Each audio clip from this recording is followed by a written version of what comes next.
An AI escaped sandbox spent 3 days inside one of the biggest companies in AI and pulled credentials out of production. It was cheating on a test. That is not a metaphor. OpenAI ran a benchmark, the model decided solving it was optional, and went to take the graded answers out of somebody else's database.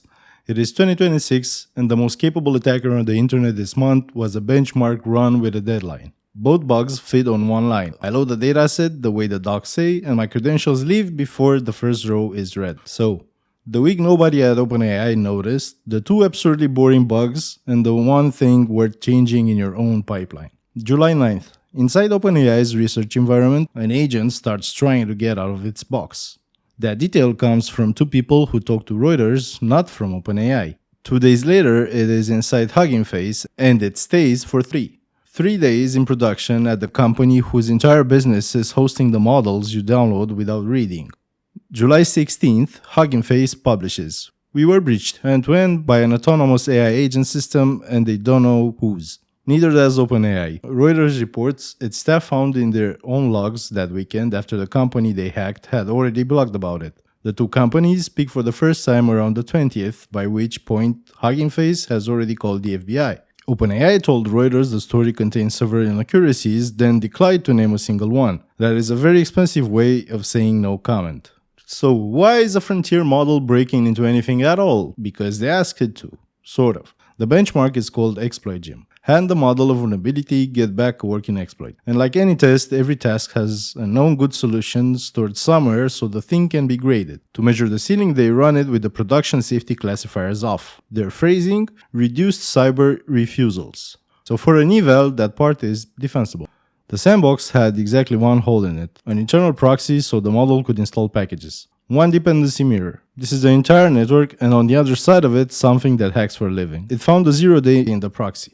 Then it escalated privileges, moved sideways through OpenAI's own research environment, hopped machine to machine until it reached a node with real internet access and started shopping. And it reasoned correctly that the website hosting every public model and dataset on Earth might also be hosting the answers to a model benchmark. So it broke into Hugging Face, stolen credentials, more 0 days, remote code execution, and all the way to the production database with the test solutions in it. This is reward hacking with a network stack. Nobody asked it to attack anybody. They asked it to win, and winning was cheaper through someone else's database. Professor at Surrey put it better than I can. It was asked to do something and it did it. It hasn't gone rogue, its way out was to cheat. Every benchmark has a cheaper way to score than actually solving it.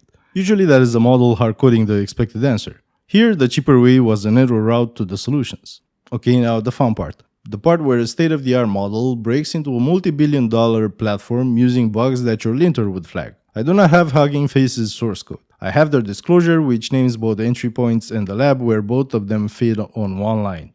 Entry point 1, the remote code dataset loader. For years, loading a dataset could mean downloading a Python file written by a stranger and executing it, gated by a flag called trust remote code equals true.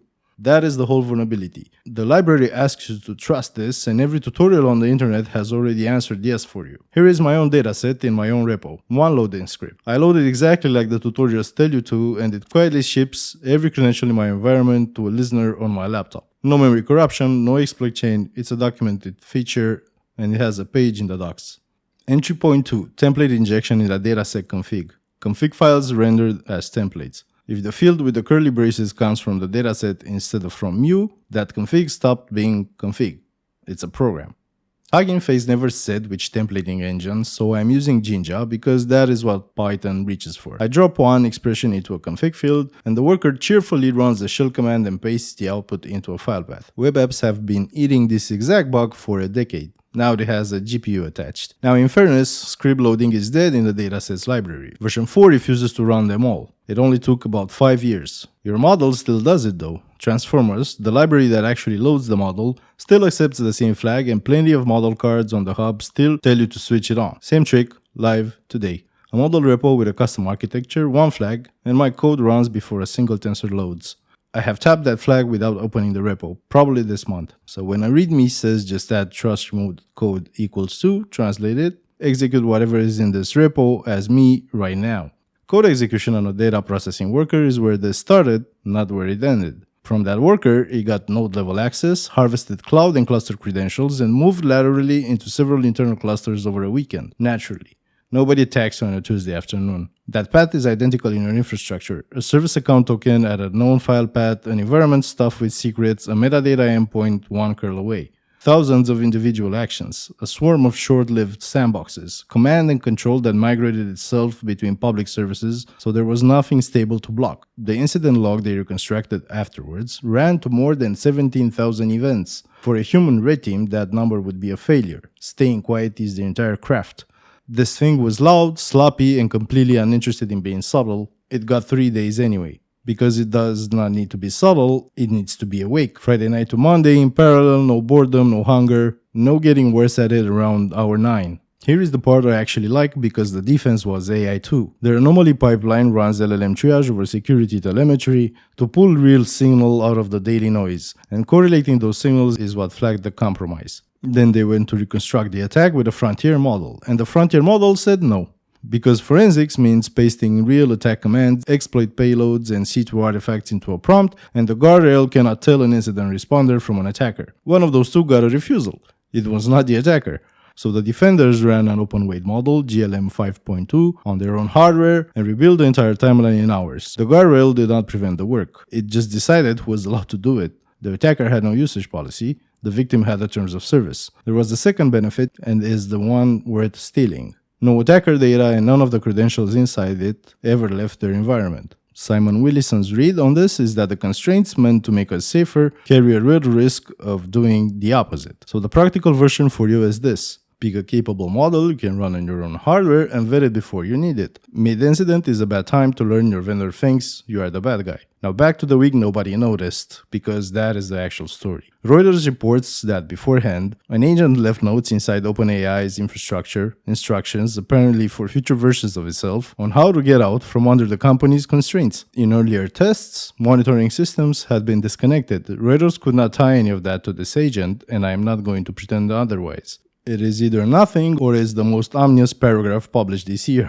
The mundane reason it slipped is the most relatable thing here. They run many evals at once, at machine speed, generating more logs than anyone can read. The oversight plan was, broadly, someone will probably notice, which is the whole video in one sentence. The capability scaled, the oversight did not. One Harvard researcher's fix is unglamorous and obviously right. Stop scoring individual actions, monitor the whole sequence. 100 reasonable steps still add up to a break-in. So what can you do? Do not run untrusted code. It is not advice, it is a punchline. You run untrusted code for a living. The entire hub is strangers handling your Python and we call it a model. The real fix is boring. Treat data ingestion as code execution because that is what it is. Which means the worker that parses a stranger's dataset gets no cloud credentials, no cluster token, and no egress except an allow list you wrote on purpose. Block the metadata endpoint. The cloud metadata address has never once been a legitimate dependency of a CSV parser. Sandbox your templating. If you are on Jinja, it ships a sandboxed environment and the default one will happily hand out Python. And prefer formats that cannot execute. Parquet has no opinions. A loading script has several. Same malicious dataset, same worker, but now with no token mounted and egress denied. The code still runs, it just has nothing to steal and nowhere to send it. That is the honest version. We are probably not going to stop the code from running. You are going to make the thing it lands in worthless. And as for detection, a dataset job opening a connection to a random page service at 3 in the morning is the easiest alert you will ever write. Almost nobody writes it. Now the uncomfortable bit, and this is the part I keep going back and forth on. Part of OpenAI's response was giving Hugging Face access to those models for defense. So the remedy for the model that broke in is access to the model that broke in.